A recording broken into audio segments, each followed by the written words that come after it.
मात्र एक बेलपत्री का पत्ता, जिसके भीतर ब्रह्मा भी है, विष्णु भी हैं, शिव भी हैं, और इस बेलपत्री के बीच वाली पत्ती से लेकर जहां दो पत्तियां रहती हैं, उस पत्ती के बीच में जो गैप होता है डंडी का, इसमें 64 योगनियां भी है। 64 योगनियां देवियां भी इसके अंतर्गत विराजमान है। और उस डंडी के नीचे जहां दो पत्ती है, इस दो पत्ती के नीचे की जो लंबी डंडी रह जाती है, इसमें 33 कोटि देवताओं का भाग है। उस डंडी के नीचे जो छोटा सा एक मोटा सा भाग रह जाता है, कई बार आप लोगों ने बेलपत्री को तोड़ा होगा तो नीचे एक मोटा सा भाग रह जाता है, महाराज उसके अंतर्गत सारे तीर्थों का भाव जागृत रहता है। उस बेलपत्री को केवल साधारण ना समझे, शिव को अगर समर्पित कर रहे हैं तो वो संपूर्ण उसी के अंतर्गत, संपूर्ण।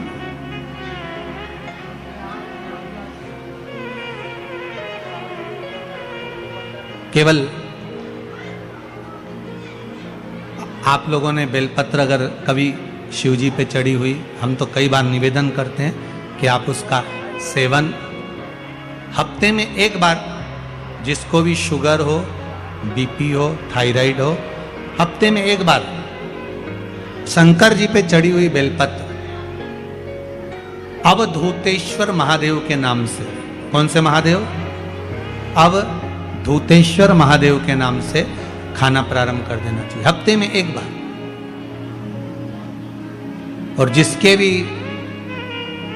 घुटने में प्रॉब्लम रहती है या डॉक्टर ने बोल दिया कि घुटना बदलना पड़ेगा, तो उनके लिए निवेदन है, शिवरात्रि के दिन रात्रि को 12 बजे शंकर जी पे चढ़ी हुई बेलपत्र, भगवान शंकर पर चढ़ी हुई बेलपत्र, शिव जी के मंदिर पर ही बाहर खड़े होकर शिखर का दर्शन कर कर उस बेलपत्र को चबा चबा कर खा लीजिए। घुटना बदलने की जरूरत नहीं पड़ेगी, कभी भी घुटना बदलने की जरूरत। और कई लोगों ने प्रैक्टिकल करके देखा है, आपके बीच में ही लोग बैठे होंगे बहुत सारे आपके, पर शरीर में अगर कष्ट है, शरीर में अगर रोग है, शरीर में अगर बीमारी है, शरीर में अगर दुख है, शरीर में अगर कष्ट है, तो क्या नहाना जरूरी है?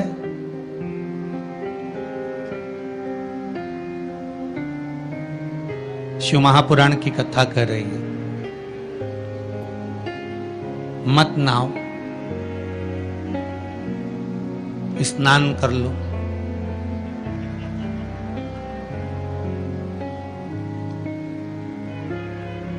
मत नहाओ, स्नान कर लो। नहाने में और स्नान में जमीन और आसमान का अंतर है। बाथरूम में गए, साबुन लगाया, शैम्पू लगाया, और ये सब लगाने के बाद में तुमने जो तुम्हारे ऊपर पानी उंडेला, इसको नहाना कहते हैं। ठीक है? जो तुमने साबुन लगाया, शैम्पू लगाया, पानी डाला, उसको नहाना कहते हैं। और मंदिर में गए, अर्थात आप बाथरूम में ना जाकर भी सवेरे से उठे और उसकी भक्ति में लीन होकर दिल से उसको याद कर कर, और मान लो मुंह धोकर भी भगवान के दरवाजे तक पहुंच गए, तो उसको स्नान कहा जाता है। कर लिया ना बहुत। नहीं है ना शरीर में बल? एक पत्र में लिखा है किसी ने,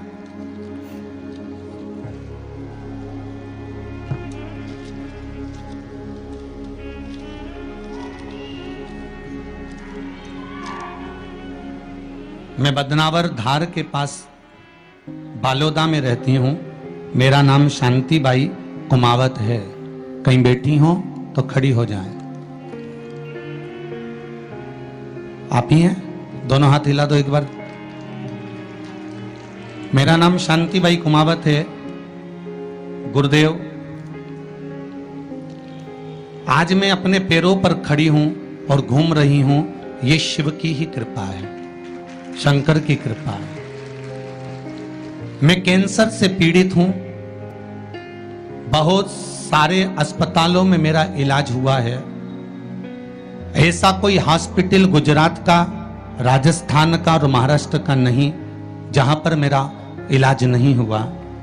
रह रह कर कैंसर उपज रहा था, परेशान हो गई थी गुरुदेव। तब बाबा की कृपा से डॉक्टर ने कह दिया अब तुम्हारे शरीर में और ऑपरेशन का दम नहीं बचा, इसलिए अब तुम भगवान के ही सहारे जियो। और डॉक्टर ने अगले ऑपरेशन करने से मना कर दिया। मैं घर आ गई, शिव महापुराण की कथा सुनी और गुरुदेव अब मैंने भी विचार कर लिया कि ये शरीर मैंने शंकर को दे दिया। और गुरुदेव एक बेलपत्री शिव जी पे चढ़ी हुई अपनी पोती से बेटों से बुलवाती और उस बेलपत्री को जल के साथ खाना चालू कर दिया। 2 कदम भी नहीं चल पाती थी क्योंकि कैंसर के ऑपरेशन इतने हुए थे। गुरुदेव आज मैं इस पंडाल में बैठकर कथा सुन रही हूं, ये शिव की ही कृपा है, ये शंकर की करुणा। एक बात बहुत सुंदर आपने लिखा है शांतिबाई जी, माता जी, कि गुरुदेव जांच भी कराई, अब डॉक्टर बोल रहा है तुम तो ठीक होती चली जा रही हो, ऑपरेशन की भी जरूरत नहीं है। अब बाबा की यह कृपा हुई है, ये करुणा। बैठो मां, बैठो। हर हर महादेव। ये शिव की कृपा है, ये शंकर की करुणा, ये शंकर की उदारता है, ये शंकर की दया है, ये शिव करुणा। अकाल मृत्यु वो मरे जो काम करे चंडाल का काल, उसका क्या बिगाड़े जो भक्त हो महाकाल का। शंकर भगवान से पूछा गया कि आपको आपसे बड़ा कौन है, तो कह दिया मुझसे बड़ा मेरा भक्त है।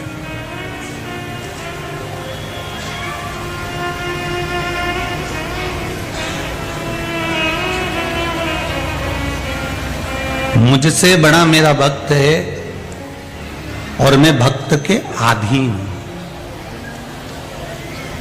अब भक्त का मतलब अब समझते ही होंगे कि केवल माला लेकर बैठ जाने पर कोई उसको भक्त नहीं कह देता। तिलक लगाने में पर भक्त नहीं हुआ, मंदिर में जाकर बैठ गया तो भक्त नहीं हुआ, गंगा के घाट पर जाकर बैठ गए तो भक्त नहीं हुआ।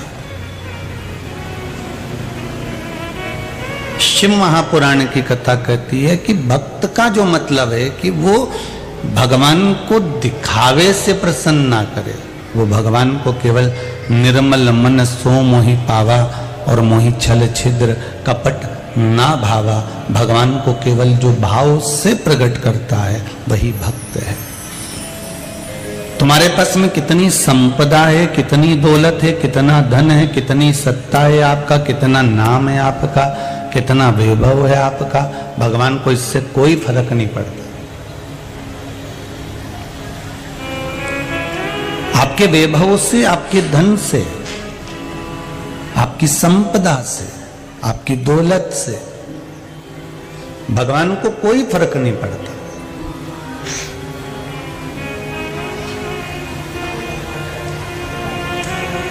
आप कितने वीआईपी वस्त्र पहने हो, आप कितनी वीआईपी घड़ी पहने हो, आप कितना वीआईपी हार पहने हो, आप कितना वीआईपी श्रृंगार करे हो, इससे भगवान को कोई मतलब नहीं। भगवान को अगर मतलब है तो केवल निर्मल मन सो मोहि पावा मोहि छल छिद्र कपट ना। भगवान को अगर कुछ प्रिय है तो आपका हृदय, आपका चित्त, आपकी वृत्ति, आपका दिल